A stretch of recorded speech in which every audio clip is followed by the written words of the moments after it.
Welcome to the final Subtel Forum wrap-up of SubOptic 2016. Thursday was kicked off by a workshop presenting the findings of the SubOptic Interim Activity Working Group. Since 2013, the working group has been focused on how to extend the life of submarine cable systems. Keith Schofield of Pioneer led a panel of technical and commercial experts, including Francis Charpentier of Orange, José Chenois, an independent consultant, Tony Frisch of Xterra, and Carl Osborne of Tata. Also some commercial considerations and some contractual aspects that come into question.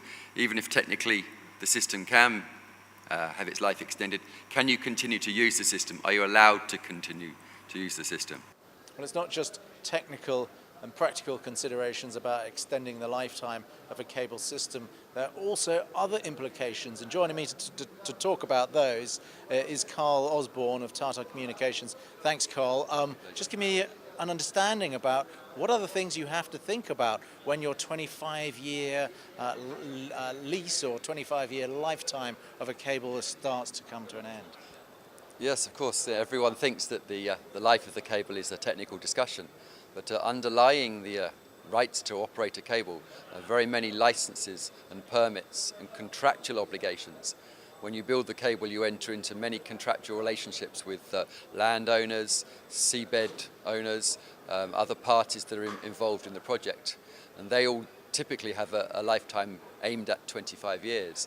So even if technically the cable can continue working, you have to review all of these underlying contractual relationships to see if you're permitted to continue operating the cable beyond 25 years. So, an old system of 15 years is quite competitive for all aspects with a system that is built today. And so, the idea is they are in good health. So 15 years or even 16 or 17 years, they are in good health. So why not to continue much longer time than 25 years. Joining me now is a veteran of the industry and independent expert, José Chenois. Thank you very much for being here with us. Just give me an understanding about the attraction, I suppose, for upgrading a cable system which is perhaps halfway through its life, rather than clearly going out and building a whole new system. Definitely, the dream of commercial people is after 15 years to say, oh, how can I know from the technical point of view that my system will be safe after maybe again 15, 20 years and so on. Very simply, what you can do is you can check the sanity of your system if it is working well. Still working well. Yeah, and the sanity is a good picture of what will happen in the next year. But what is the key point is if you go above the 25 years, that is defined by the qualification done at the first day, then you have the risk of seeing some wear out of any part of the system. And wear out is just an increase of the failure rate of, it can be of any origin. People think about the optical pumps because it's an easy topic where we have data. But there are many other possibilities to have a wear out.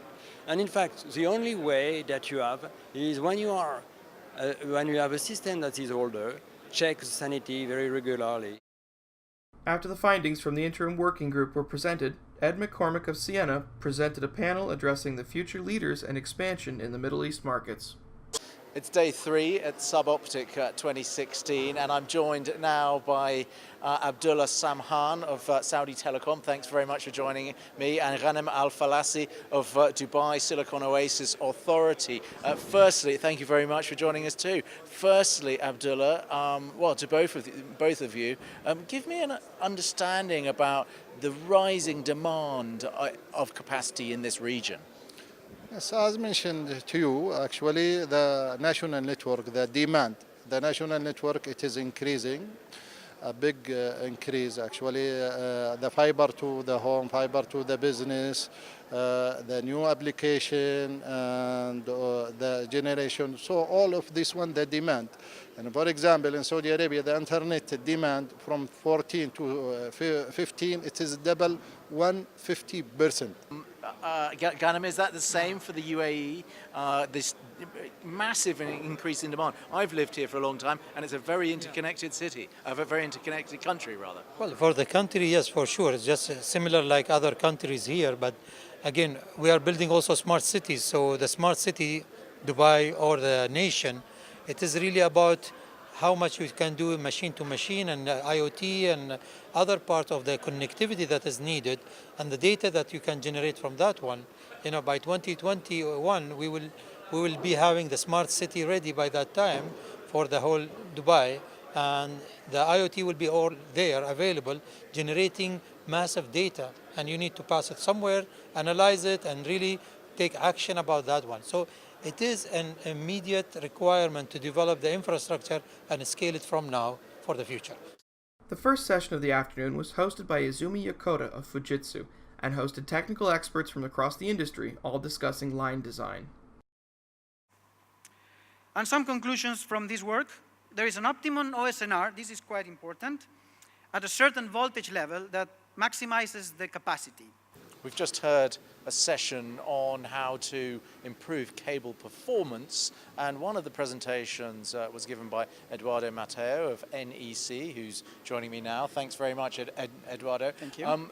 Just give me an understanding of a summary of your paper. You're looking at effectively how to improve that cable performance given a set amount of power.